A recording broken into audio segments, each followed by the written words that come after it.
दशैं लक्षित विशेष बजार अनुगमन सुरु। आपूर्ति विभागका टोली आजदेखि बजारमा।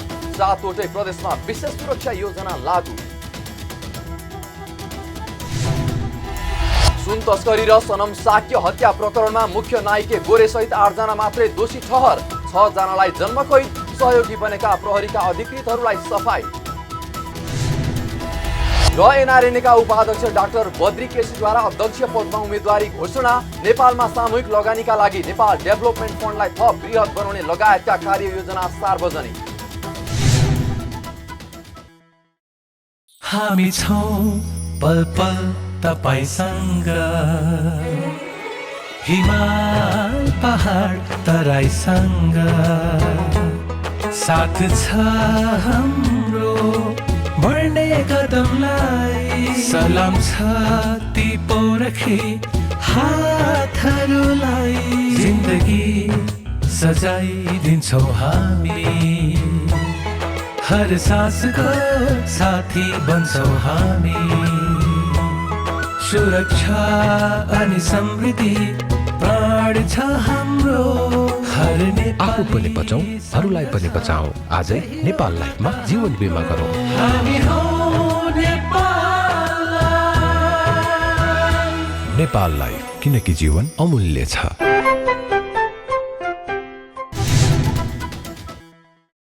नमस्कार, कारोबार समाचारमा स्वागत छ। अब समाचार विस्तारमा। सरकारले चाडपर्वलाई लक्षित गर्दै बजार अनुगमनलाई तीव्रता दिएको छ।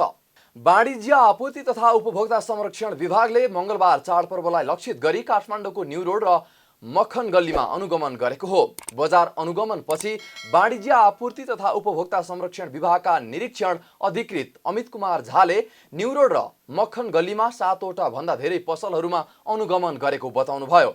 उहाँले पसलहरूले बिक्री गरिरहेका लत्ता, कपडा तथा खाद्य सामग्रीहरूको अनुगमन गरेको बताउनुभयो।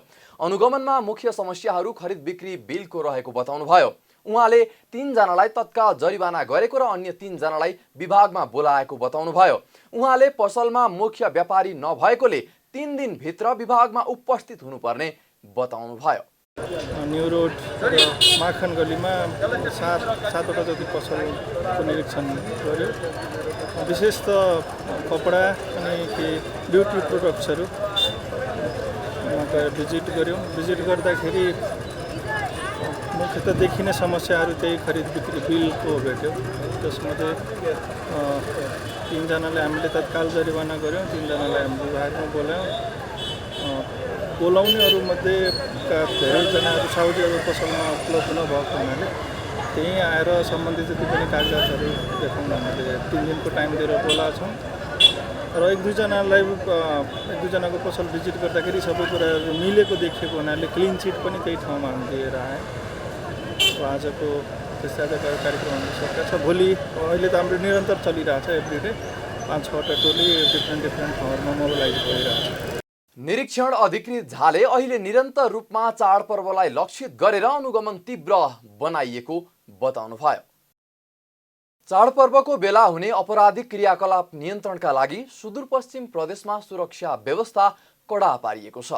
चाडपर्वको बेला अन्य समयभन्दा बढी भिडभाड हुने गरेकाले विभिन्न अपराधिक क्रियाकलाप हुन सक्ने सम्भावनालाई मध्यनजर गर्दै सुरक्षा व्यवस्था कडा बनाइएको हो। सम्भावित अपराधिक क्रियाकलाप नियन्त्रणका लागि प्रहरीले हरेक वर्ष चाडपर्व लक्षित सुरक्षा योजना लागू गर्दै आएको छ। सुरक्षा योजना बलियो बनाउन प्रदेशभर 3847 जना प्रहरी परिचालन गरिएको सुदूरपश्चिम प्रदेश प्रहरी कार्यालयका वरिष्ठ उपरीक्षक विक्रम कुमार चन्दले बताउनुभयो। उहाँले सीमा नाकामा पनि भारतबाट आउने नेपालीहरूले सहज रूपमा स्वदेश आउन व्यवस्था गरिएको बताउँदै चोरी तस्करी नियन्त्रणका लागि प्रदेशका सीमा नजिकका 39 ठाउँमा प्रहरी खटाइएको जानकारी दिनुभयो। प्रहरी वरिष्ठ उपरीक्षक चन्दले प्रदेश राजधानी कैलालीलाई 2 भागमा विभाजन गरेर एकीकृत सुरक्षा योजना लागू गरिएको पनि बताउनुभयो। 24वटा बुदाहरूमा चाहिँ हामीले विशेष ड्युटी खटाएका छौँ र त्यसमा जसमा 3847 जना 3847 जना प्रहरी कर्मचारीहरूलाई चाहिँ हामीले चाहिँ दसैँ तिहार र छठको लागि चाहिँ ड्युटी खटाएका छौँ र कुनै पनि चाहिँ प्रकारको चाहिँ समस्या नआओस् भन्नको लागि तत्कालै चाहिँ खटिनुको लागि चाहिँ हामीले चाहिँ क्युआरटीको व्यवस्था गरेका छौँ र प्रदेशमा चाहिँ कमान्डको व्यवस्था गरेका छौँ। कमान्ड पोस्ट प्रदेशदेखि जिल्ला स्तरमा कमान्ड पोस्टको व्यवस्था गरेका छौँ। त्यस्तै नागरिकहरू आफ्नो घरमा आएर चाहिँ सुरक्षाका साथ यो आफ्नो चाडपर्व मनाउन पाउन् भन्ने हेतुले सबैसित समन्वय गरिराख्नु, आफै फिल्डमा गएर सबैसित समन्वय गरिराख्नु भएको छ।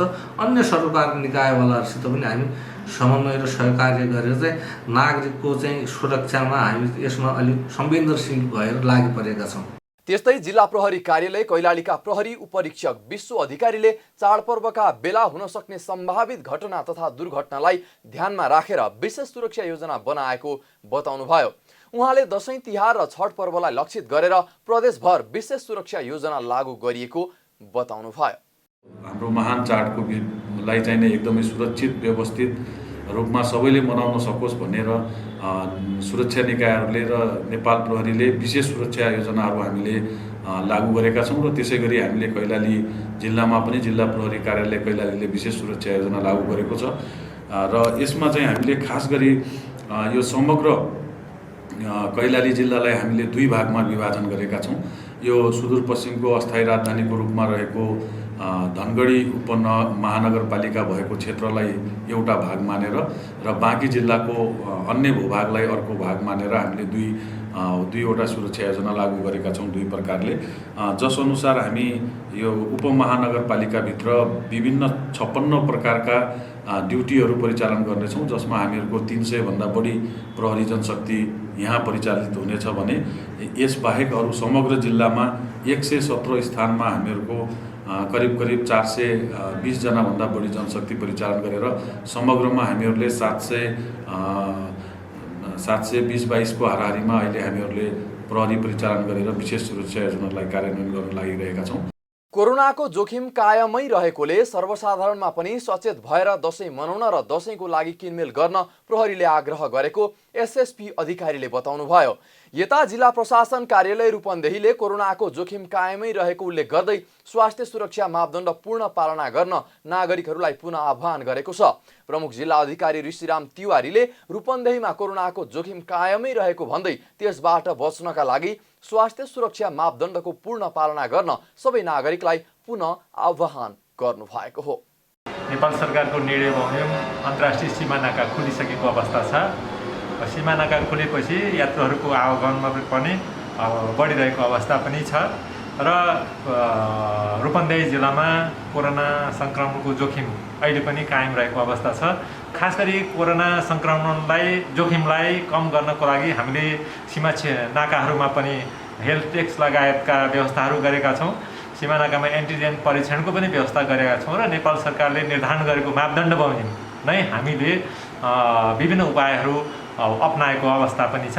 त्यो सँगसँगै बसमा र यातायातका साधनहरूमा पनि खास गरी स्वास्थ्य मापदण्डहरू अपनाउनको लागि हामीले अनुरोध पनि गरेका छौँ।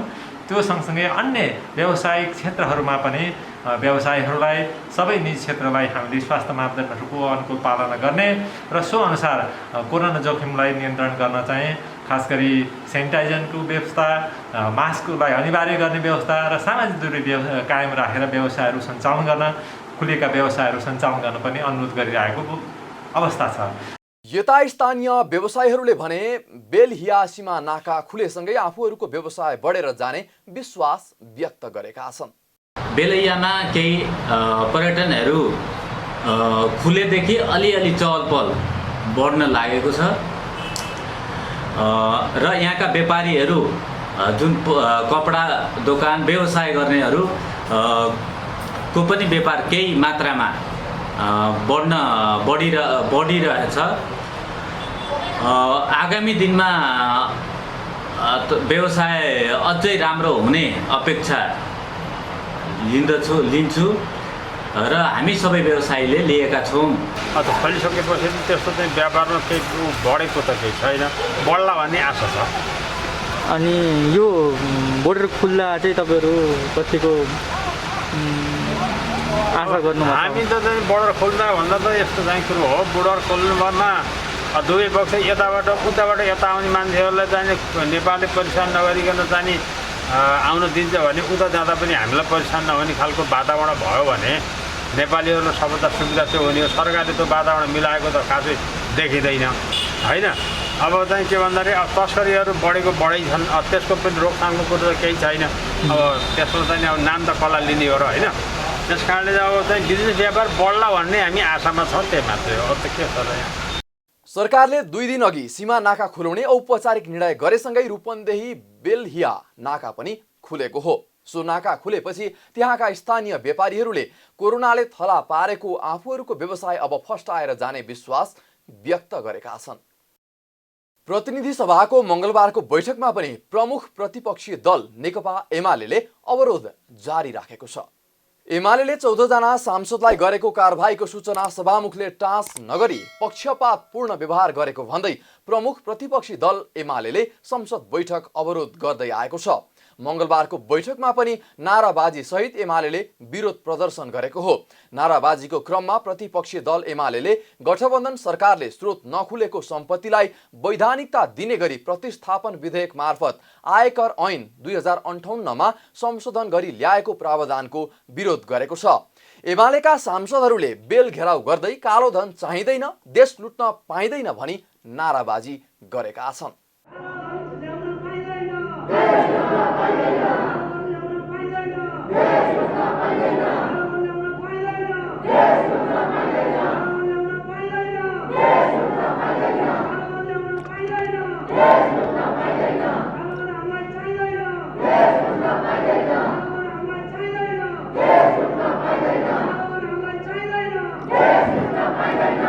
प्रमुख प्रतिपक्षी दलको विरोधका बीच बैठकमा प्रधानमन्त्री शेरबहादुर देउबाको तर्फबाट कानुन न्याय तथा संसदीय मामिला मन्त्री ज्ञानेन्द्र बहादुर कार्कीले राष्ट्रिय दलित आयोगको वार्षिक प्रगति प्रतिवेदन 2076-77 प्रतिनिधि सभामा पेश गर्नुभयो।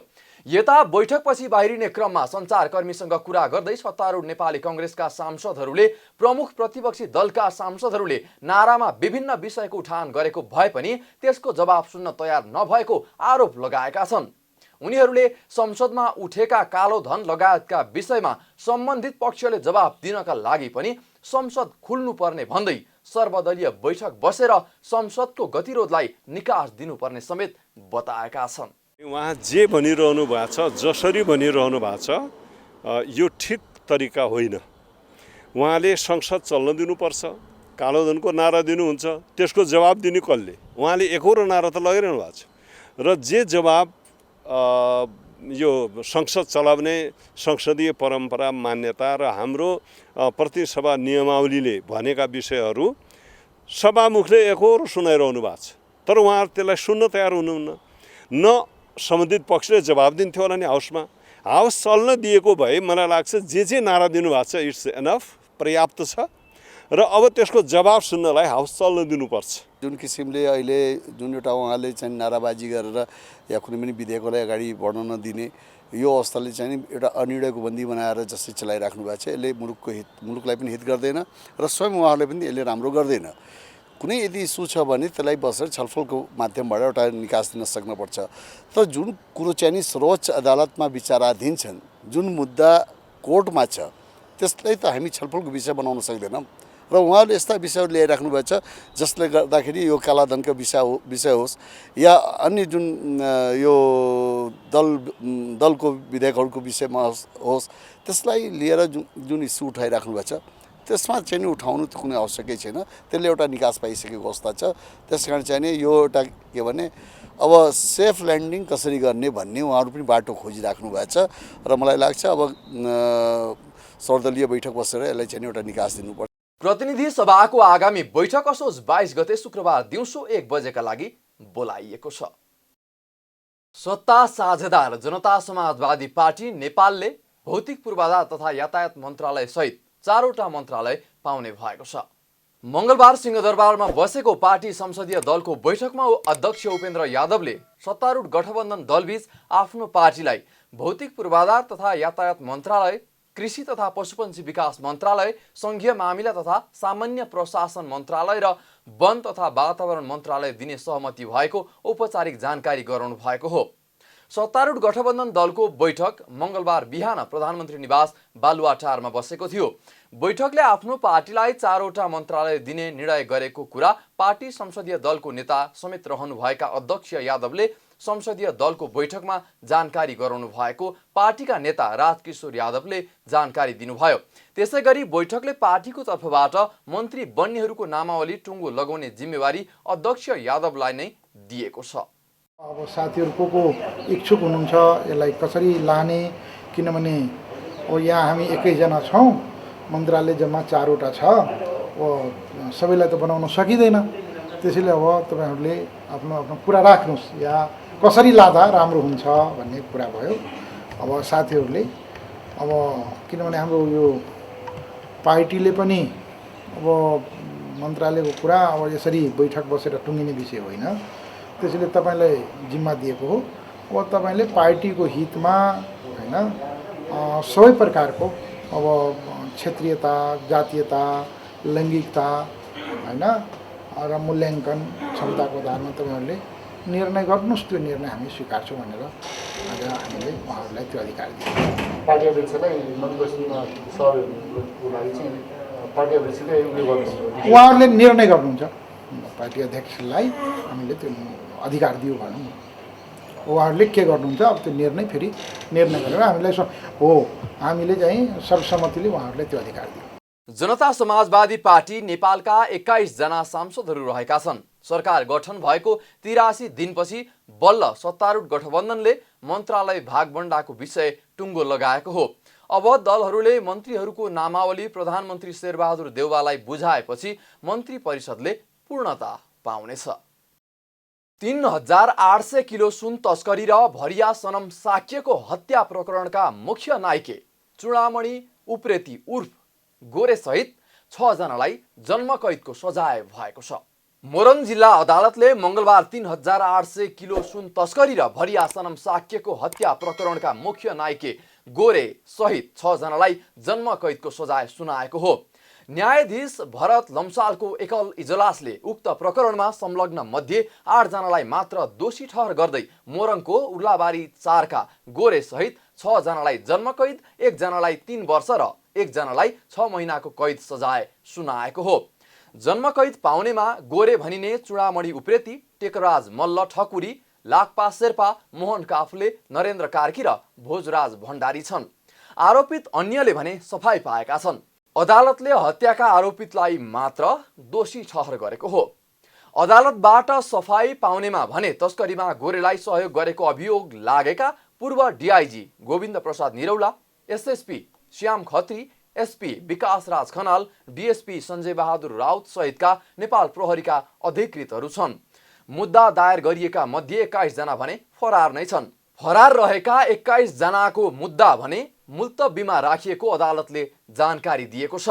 तत्कालीन समयमा सरकारले गठन गरेको विशेष अनुसन्धान टोलीले गोरे नेतृत्वको समूहले 5 वर्षको अवधिमा त्रिभुवन अन्तर्राष्ट्रिय विमानस्थलबाट प्रहरीका अधिकृत र विभिन्न एयरलाइन्सका कर्मचारीलाई प्रयोग गरी 3800 किलो सुन तस्करी गरेको र आफ्नै समूहका सदस्य सनम साक्यको करेन्ट लगाएर हत्या गरेको आरोप सहित 65 जना विरुद्ध 17 अर्ब भन्दा बढी बिगो दाबी गर्दै 2075 वैशाख 19 गते मोरङ जिल्ला अदालतमा मुद्दा दायर गरिएको थियो।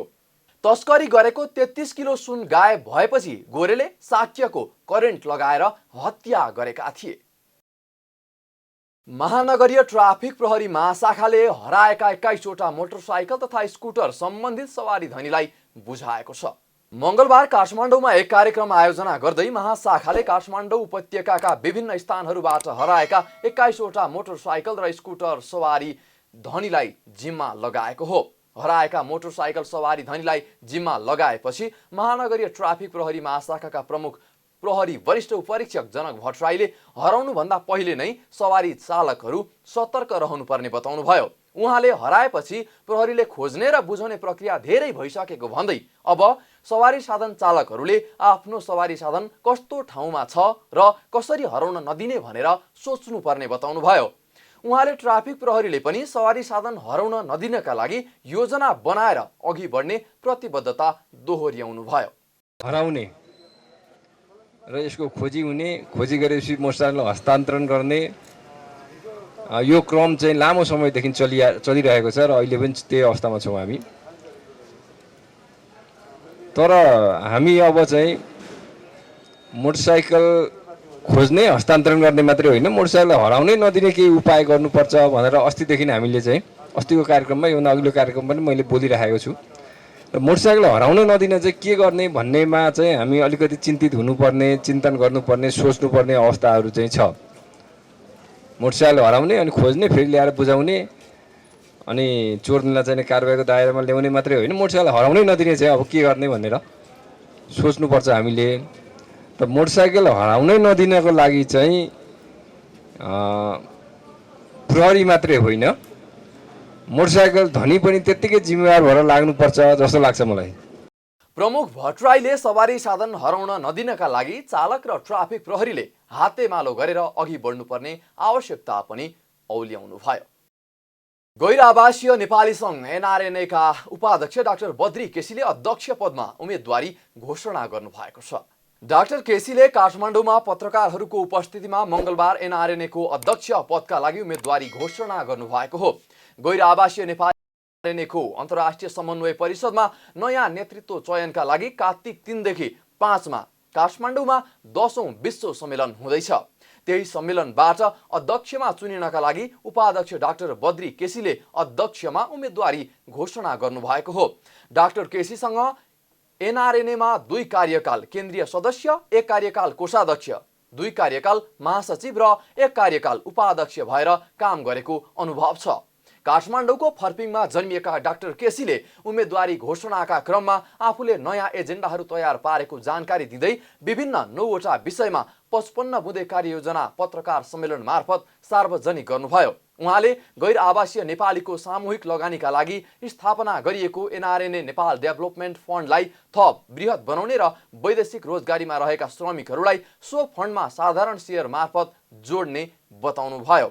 उहाँले नेपालमा लगानीको क्षेत्र पहिचान गरी सुरक्षित लगानीको प्रवर्धनका लागि सङ्घदेखि प्रदेश र स्थानीय तहसँग सहकार्य गर्ने, रेमिट्यान्सलाई उत्पादनमूलक क्षेत्रमा लगानीका लागि प्रोत्साहन गर्ने, संयुक्त स्टार्टअप कार्यक्रम सञ्चालनका लागि कार्यविधि बनाई कार्यान्वयन गर्ने तथा वैदेशिक लगानी आकर्षित गर्न दोहोरो कर छुट सम्बन्धी सम्झौता गर्न सरकारसँग पहल गर्ने पनि बताउनुभयो। नेपालमा लगानी भित्राउने उद्देश्यले स्थापना गरिएको एनआरएन डेभलपमेन्ट फन्डलाई अघि बढाइनेछ।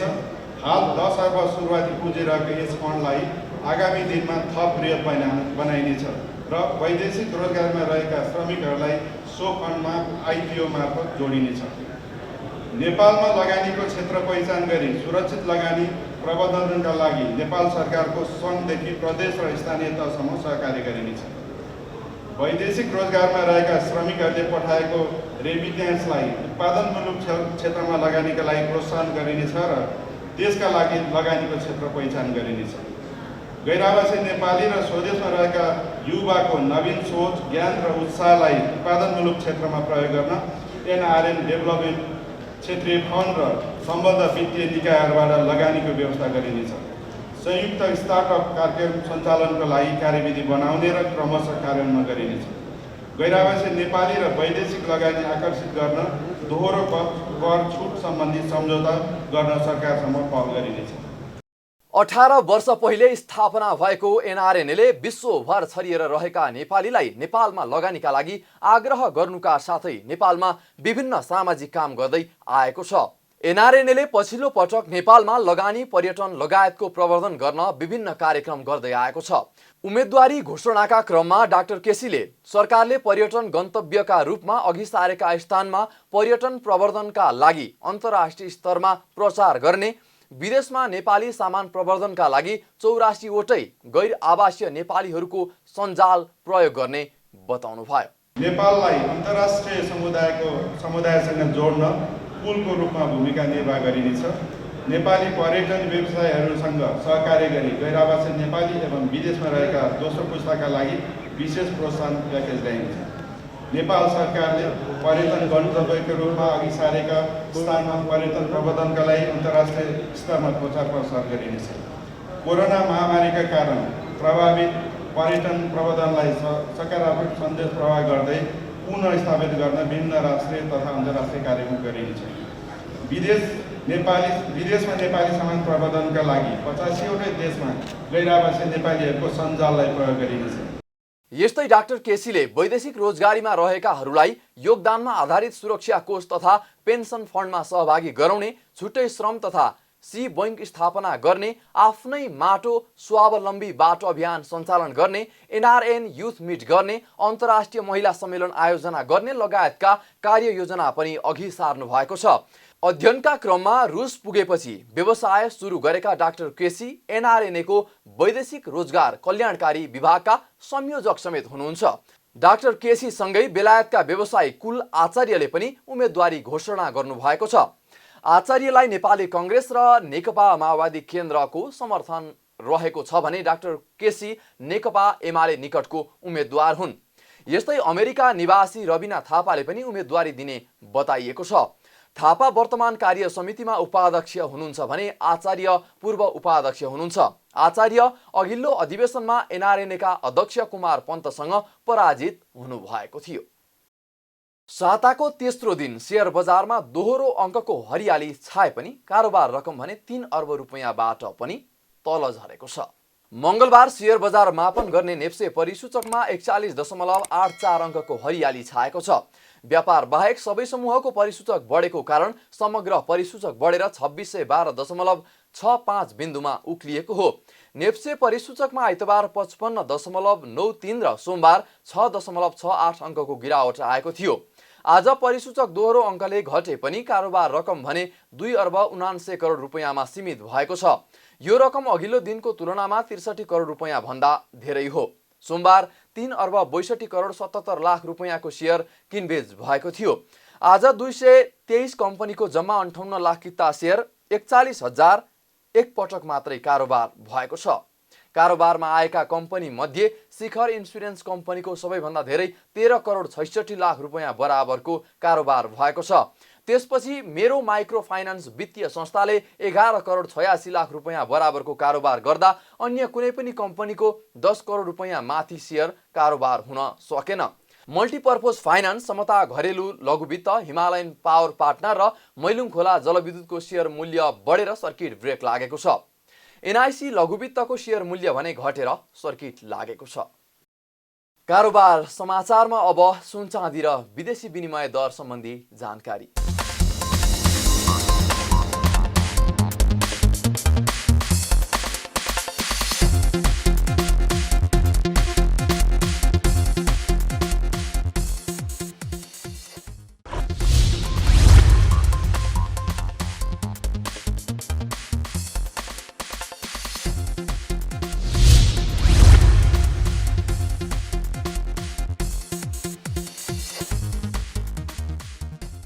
बिदा हुनु अघि अहिलेसम्मका प्रमुख समाचार फेरि एकपटक। 10 मई लक्षित विशेष बजार अनुगमन सुरु। आपूर्ति विभागका टोली आजदेखि बजारमा। 7वटै प्रदेशमा विशेष सुरक्षा योजना लागू। सुन तस्करी र सनम साक्य हत्या प्रकरणमा मुख्य नायिके गोरे सहित 8 जना मात्रै दोषी ठहर। 6 जनालाई जन्मकैद, सहयोगी बनेका प्रहरीका अधिकृतहरूलाई सफाई। र एनआरएनका उपाध्यक्ष डाक्टर बद्री केसीद्वारा अध्यक्ष पदमा उम्मेदवारी घोषणा। नेपालमा सामूहिक लगानीका लागि नेपाल डेभलपमेन्ट फन्डलाई थप बृहत बनाउने लगायतका कार्ययोजना सार्वजनिक। कारोबार समाचार सकियो। हामीलाई बिदा दिनुहोस्। नमस्कार।